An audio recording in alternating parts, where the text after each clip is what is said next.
বাইরে প্রচণ্ড রোদ, ঘরেই আমাদের নাজেহাল অবস্থা, না জানি ছাদে গাছগুলোর কি অবস্থা। তাই বলে কি আমরা গাছ করা ছেড়ে দেব? কখনো না। আমরা আমাদের গাছদেরকে নিজের সন্তানের মতন ভালোবাসি। সন্তানকে যেমন আমরা রোদ, ঝড়, জল, বাতাস থেকে আমরা রক্ষা করি, ঠিক গাছকেও তাই। তো আজকে আমার এই পুরো ভিডিওটা জুড়েই থাকবে এত রোদের হাত থেকে কি করে আমরা গাছকে রক্ষা করব এবং এত সুন্দর সুন্দর ফুল কি করে ফোটাবো, আর থাকবে মিলিবাগের আক্রমণ থেকে গাছকে আমরা কি করে রক্ষা করব। এখন কিন্তু অনেক গাছেই মিলিবাগের আক্রমণ হচ্ছে, তো এই ভিডিওর মধ্যেই থাকবে একদম ঘরোয়া উপায়ে কি করে মিলিবাগের আক্রমণ থেকে গাছকে রক্ষা করব, আর কি খাবার দেব কি খাবার দেব না। আর এখন এটাও থাকবে যে কখন আমরা গাছে জল দেব, বিকালের দিকে দেব নাকি সকালের দিকে দেব নাকি রাতের দিকে দেব। তো আমার পুরো ভিডিও জুড়ে আজকে থাকবে এই সমস্ত কথাবার্তা। হাই, আমি শর্মিষ্ঠা। তো এই গরমে সবাই কেমন আছো? আমরা তো পুরো তেতে পুরো একসার, গাছগুলোরও সে একই অবস্থা। তো আজকে কি করে গাছকে এত রোদ থেকে বাঁচাবো সেই কিছু টিপস নিয়েই আমি এসেছি। তো গাছকে আগে চেষ্টা করব যে কি করে হচ্ছে ওদেরকে এত রোদ থেকে বাঁচাবো, তার গাছের গোড়াকে, গাছকে। তো প্রথম টিপসে আসি আমি, চলে এসো এখানে, আয় সরে। প্রথমেই আমরা ছাদে সেই যে গাছের গোড়ায় যে সমস্ত আগাছাগুলো আছে, এই আগাছাগুলোকে তুলে ফেলে দেবো। আমি প্রায় দিনই আগাছা তুলে ফেলি বলে যেন কমই আছে আমার আগাছা। আর জল না না, এগুলো আগাছা আগাছা আগাছা। তো গাছের গোড়ায় এরকম আগাছাগুলো তুলে দিলে হবে, গাছের জলটাকে কম টানবে, গাছে যে খাবার দেবো সেই খাবার কম টানবে। এ দেখো, এইগুলোকে আমি তুলেই রাখি বলে, এবং কতটা মাটি খুঁড়ে রাখি। শুধু তাই করলে হবে না, আগাছাগুলো তুলে দিতে হবে, তুলে এভাবে গাছের গোড়াকে খুঁড়ে খুঁড়ে দিতে হবে। গাছের গোড়া এভাবে খুঁড়ে দিলে গাছ খুব ভালো ভিতরে হাওয়া চলাচল করে এবং গাছ খুব ভালো খাবার তৈরি করতে পারে। তো এইভাবে প্রথমে আগাছাগুলো তুলে ফেলে দেবে, ফেলে দিয়ে গাছের গোড়াগুলো কিন্তু এভাবে খুঁড়ে দেবে। আচ্ছা, জল কিন্তু এখনই দেবে না, কারণ এখন সবে বিকাল হয়েছে। জল এখন দিলে গাছ, মাটি গরম আছে, টব গরম আছে, আর একটু বেলা হোক, মানে আর একটু অন্ধকার অন্ধকার হোক, তখন আমরা জল দেব। তো এই এখন ছাদে এসে প্রথম যেই কাজগুলোকে আমরা করব, যে এই আগাছাগুলোকে তুলে ফেলে দিয়ে গাছের গোড়াগুলোকে আমরা কিছুটা খুঁড়ে পরিষ্কার করে নেব। সেই গোড়াকে কী করে এত রোদ থেকে আমরা বাঁচাবো, আমরা কি করব, কোকোপিটকে এখানে ব্যবহার করতে পারি। কোকোপিট খুব গাছের ভালো আর্দ্রতা, মানে গাছের গোড়া মাটির আর্দ্রতা বজায় রাখতে সাহায্য করে। গাছের গোড়া এইভাবে আমরা কোকোপিট দিতে পারি, তাতে গাছ অনেকক্ষণ এই মাটিটা জলে ভেজা থাকে। আর একটা জিনিস করতে পারি, এই যে শুকনো পাতাগুলো, গাছ আমরা যে গাছ করেছিলাম তার যে সমস্ত শুকনো ডালগুলোকে আছে, সেই ডালগুলোকে নিয়ে আমরা এভাবে গাছের গোড়ায় সুন্দর করে দিয়ে দিতে পারি। এতে কি হবে, যখন আমরা জল দেব তখন এগুলো ভেজা থাকলে গাছের মাটিটাকেও কিন্তু ওরা আর্দ্রতা বজায় রাখবে, মাটিটাকে ওরা ভিজিয়ে রাখবে অনেকক্ষণ ধরে। মানে যাদের অনেকজনের গাছে কি হচ্ছে, দুবেলা করে জল দিলেও না পুরো শুকিয়ে যাচ্ছে মাটিটা, তাদের জন্য এটা খুবই ভীষণ একটা গুরুত্বপূর্ণ টিপস। এটা তোমরা করতে পারো। অথবা এই যে কার্টুন আছে, এই কার্টুনগুলোকেও তোমরা গাছের গোড়ায় এভাবে ছোট ছোট করে ছিঁড়ে দিয়ে গাছের গোড়ায় দিয়ে রাখতে পারো, তাতে এতেও গাছের মাটির আর্দ্রতাকে বজায় রাখবে। জল খুব তাড়াতাড়ি শুকিয়ে গিয়ে গাছগুলো কিন্তু মরমরো অবস্থা হবে না। এগুলো করতে পারো। তবে একটা জিনিস সবসময় খেয়াল রাখতে হবে যে নেক্সট যখন আমরা গাছে জল দেব, আমরা দেখে নেব যে এটার মাটিটা কি ভীষণ ভেজা থাকবে না তো, কারণ মাটি কিন্তু ভীষণ ভেজা থাকলে আবার গাছের গোড়া পচে যাবে। অতএব একটু এটাও কিন্তু লক্ষ্য রাখতে হবে। অনেক সময় আবার ঘরে যে আমাদের ছেঁড়া কাপড় বা ছেঁড়া শাড়ি আছে, সেগুলোকেও আমরা গাছের গোড়ায় দিয়ে এভাবে জড়িয়ে রাখতে পারি। এতে গাছ খুব ভালো আর্দ্রতা বজায় রাখবে এবং মাটি খুব তাড়াতাড়ি শুকিয়ে যাবে না। এটা তোমরা করতে পারো। এই হলো দুটো টিপস, যে আমরা কি করে গাছের গোড়াকে রোদ থেকে বাঁচাবো। এলো তোমার পড়ে গেল ফুলটা, হাতে লেগে পড়ে গেছে। হ্যাঁ রে। আর একটা কাজ করতে পারো, এরকম ছোবা জোগাড় করে নিতে পারো, নারকেলের ছোবা। এগুলোকে ছোট ছোট করে কেটে এরকম গাছের গোড়াতে দিয়ে দিতে পারো। তাতে কী হবে, ডিরেক্ট সূর্যের আলোটা এই গাছেতে, মানে মাটিতে এসে জলটাকে খুব তাড়াতাড়ি করে শুকিয়ে দেবে না, অনেকক্ষণ জলের আর্দ্রতাকে বজায় রাখবে। তো এটাও তোমরা করতে পারো। এই ছোবা কিন্তু বাজারে খুব সহজেই কিনতে পাওয়া যায়, বা আমাদের গ্রামগঞ্জে এরকম নারকেল গাছ তো থাকেই। তো এরকম ছোবড়াগুলোকে তোমরা এভাবেও কাজে লাগাতে পারো। অনেকক্ষণ জলকে আর ধরে রাখতে সাহায্য করবে নারকেলের কিন্তু ছোবড়া।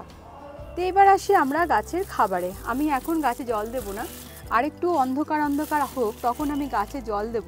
তো এখন আমি যতক্ষণ জল না দিচ্ছি, মাটি ঠান্ডা হওয়া না পর্যন্ত আমি এই প্রসেসগুলো চালু করব। তো এবার দেবো আমরা খাবার। এটা হলো জৈব সার। এটা তোমরা দিতে পারো ভার্মি কম্পোস্ট। এই ভার্মি কম্পোস্ট খুব ভালো জিনিস, এটা গাছের গোড়ায় 1 মুঠো করে দিয়ে দিলে। আর যদি সম্ভব হয় মিরাকুলানকে স্প্রে করতে পারো, মিরাকুলান ভীষণ ভালো গাছের টনিক, এটাও দিতে পারো। আর একান্তই যারা ভাবছো যে আমরা সর্ষের খোল দেবো, সেক্ষেত্রে তারা আমি দেখিয়ে তারা কীভাবে সর্ষের খোল দেবে। এসো এখানে চলে এসো, এই হলো তার কোয়ান্টিটি।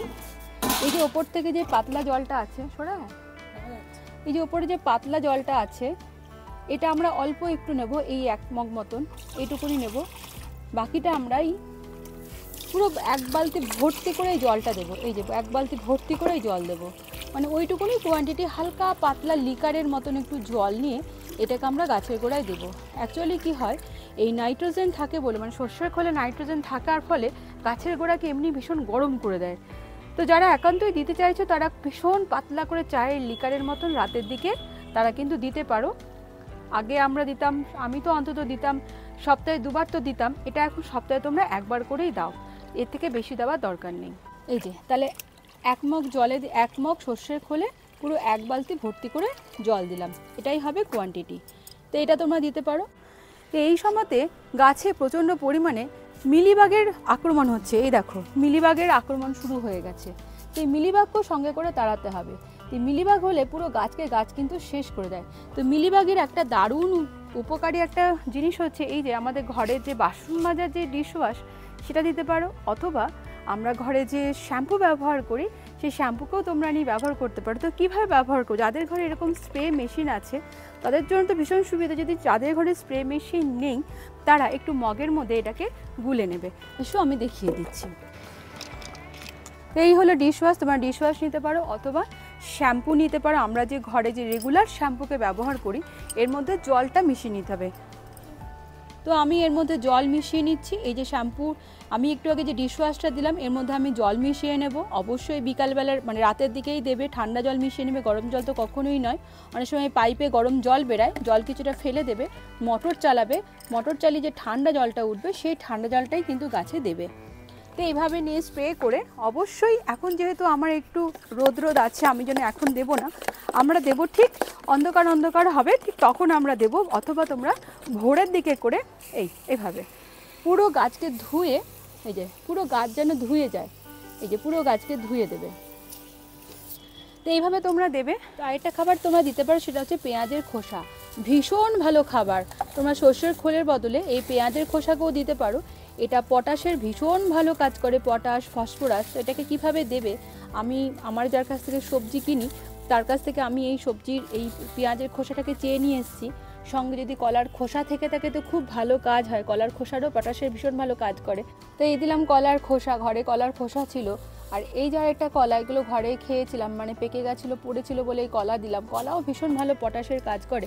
এগুলো কদিন জলের মধ্যে ভিজিয়ে রাখলে খুব ভালো একটা রং আসবে। এটাও তোমরা 2 দিন 3 দিন ভিজিয়ে দিয়ে, এই জলটাও যেভাবে দেখালাম পাতলা করে, মানে হচ্ছে 1 মগ এই পেঁয়াজ ভেজানো জল আর বাকি জলটা এমনি জল মিশিয়ে দিয়ে তোমরা কিন্তু এটাও 7 দিন অন্তর অন্তর দিতে পারো। এটাও ভীষণ ভালো গাছের খাদ্যের তৈরি যোগানটা দেবে এবং পটাশের যে ঘাটতি, পটাশ, ফসফরাস, সেই ঘাটতিটাতেও এই পেঁয়াজের খোসা ভীষণ ভালো কাজ দেবে।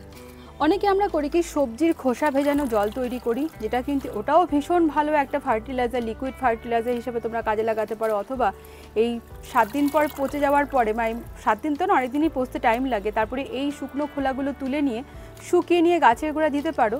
তো আমি দেখিয়ে দিই আমি কি করে করি, এটা মানে আমার সম্পূর্ণ নিজস্ব অভিজ্ঞতা থেকে বলতে পারবো না, আমি এটাকে এভাবে করি। তো এই যে সবজির খোসা আমি ঘরে জমিয়েছিলাম, এই যে সবজির খোসা আমি ঘরের মধ্যে জমালাম, জমিয়ে এগুলোকে বালতির মধ্যে ঢেকে দিয়ে বেশ কিছুদিন এটা পচবে। তো তোমরা এর সঙ্গে মিশিয়ে দিতে পারো নিম পাতা। নিম পাতা মানে আমরা যেমন গাছে নিম তেল দিই, এই নিম পাতা এর সঙ্গে মিশিয়ে দিলে সেই নিম তেলেরও ভালো কাজ দেয়। এতে কী হবে, জলের যে পোকামাকড়ের আক্রমণ থেকে বাঁচবে এবং গাছকেও রক্ষা করে।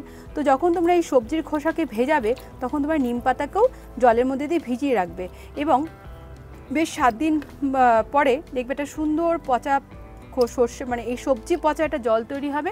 এর কোয়ান্টিটিও তাই, 1 মগ জলের মধ্যে বাকি 1 ভর্তি করে বা 1 বালতি ভর্তি করে জল দিয়ে দেবে।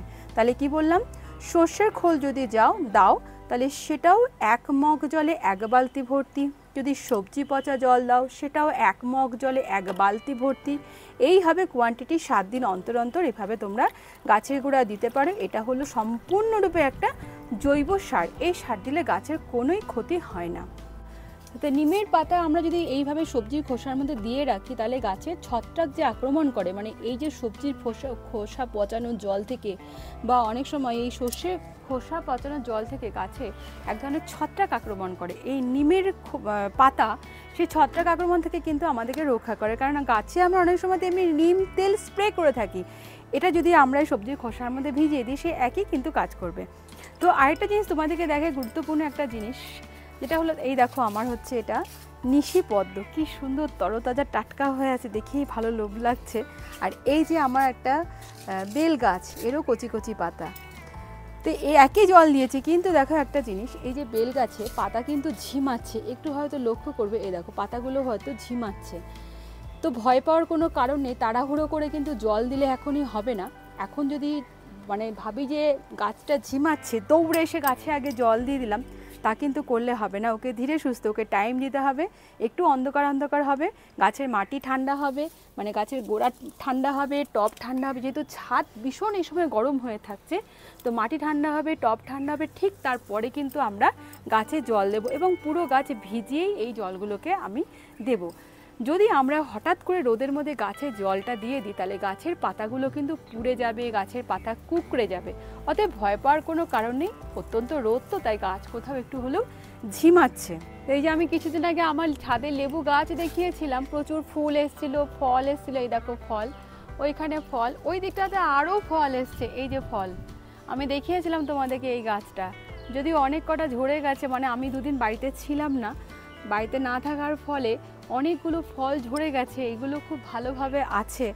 তো এই সেই লেবু গাছ আমি কিন্তু প্রথম থেকে এর একটা ভিডিও আমি প্রথমে দিয়ে রেখেছিলাম, যখন এর ফুল কি করে আসবে, তারপরে এর ফুল কি করে রক্ষা করতে হবে, ফল কি করে গাছে থাকবে, এই সমস্ত ভিডিও প্রথম থেকে আমি কিন্তু দিচ্ছিলাম। আজকে হচ্ছে সেই ফলের পালা। এই দেখো কত বড় বড় ফল হয়েছে, যখন পুচকি পুচকি ফল হয় আমি তখনও দেখিয়েছিলাম।